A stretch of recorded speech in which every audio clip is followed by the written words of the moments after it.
Okay, John, your package arrived, so I'm going to go ahead and get you opened up here.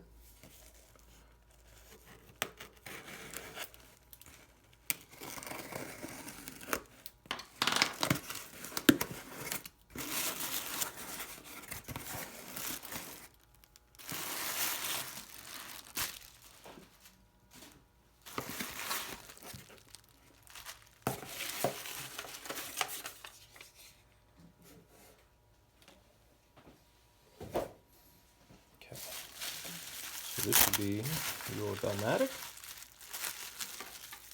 Neat. Oh, nice. White dial. I love watches with white dials. I don't know why they appeal to me so much, but they do. This one is no different. I like this original band too. That's cool. All right, let's take a close look here. Let's take a close look at what we got. Okay, so you had mentioned this watch lived a long life, and it's got a very interesting crown going on here. How does that work? Okay, well, we'll take a look at that. So this is a 1968, October 68 BellMatic. This is a 6005, 27 jewels, so that's an interesting piece. No day complication, but has the upped jewel count. So this is a really cool one. A little bit of grime and dirt on your dial, but I don't think that's permanent. I think that's probably just dust and dirt. We can talk about a crown. I may have some potential options for a replacement, but we'll see. I'm not quite sure what I have. But this is a really cool looking watch. Now, in terms of running, the thing I always want to do with BellMatic is make sure that the important components are doing their job. I don't see any movement here.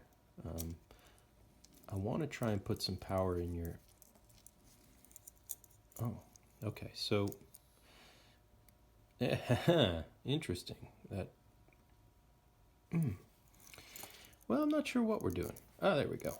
I can get some power in. Look at that. Not sure that is the right thing, but... Oh my. Okay, well... I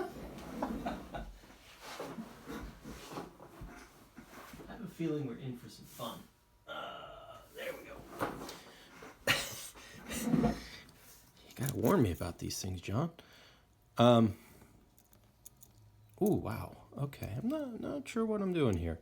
I'm gonna have to take this open to give you a full assessment. Can I get the case back off? Not by fingers, that's for sure. All right, that's gonna have to go on the machine. Well, I'm a little confused, so I'll have to really kind of dig in a bit.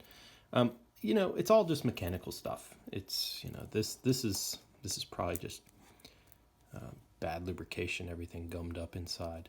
If I open this and I find 10 pounds of rust, we have to have a conversation. But if I don't see that, of course we can always fix things.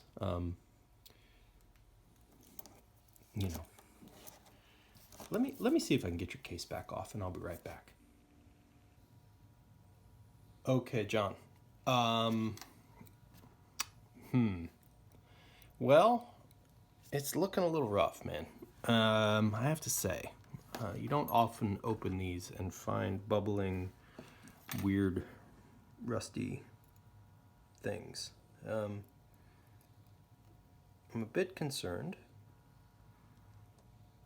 that I'm going to be even able to get this out of the case.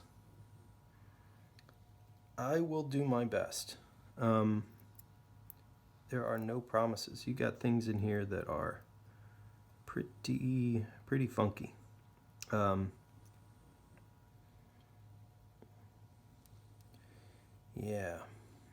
I'm just unsure what's going to be in store for me. When I see a movement like this, I get nervous. And here's why. Because this water that's here, that's done this sort of long-term damage to this area of the movement, means that there's water throughout. And unfortunately, that means that things like pivots and bushings and surfaces are corroded, and perhaps corroded past the point of repair. Now, I'm always up for a challenge, but there's a certain point at where it's just not financially viable to proceed. I don't know if we're there. I don't know what the sentimental value is of the watch. I don't know what the perceived worth of the watch is. But what I do know is that it's pretty darn rough. You know, the watch has been cared for at some point in its life. It had a service. It's pretty clear, and perhaps even somewhat recent service. 16, maybe? I'm not sure. I'm not sure how to interpret numbers, and I don't want to interpret somebody else's service marks. But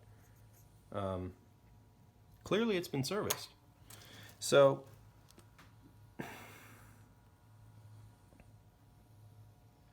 I mean, if this were that's rough, man. That's really rough.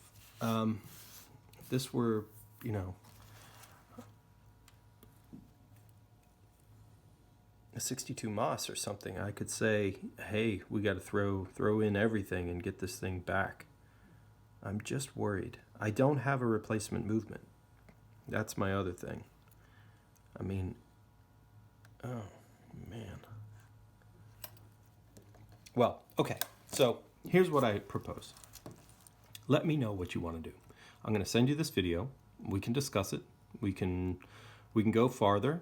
I can get the watch movement out. I don't want to touch it now. I certainly think that at this point we have to chat about the final outcome and where you want to be. I don't know where you are with the watch in terms of the real history and your interest in this particular model. If it has real value in terms of sentiment, then, you know, cost isn't the issue. But if it's just a watch you want to wear, I'm not sure this is the one to start with. So I'll leave it at that. You let me know, and we'll talk. Thanks a lot.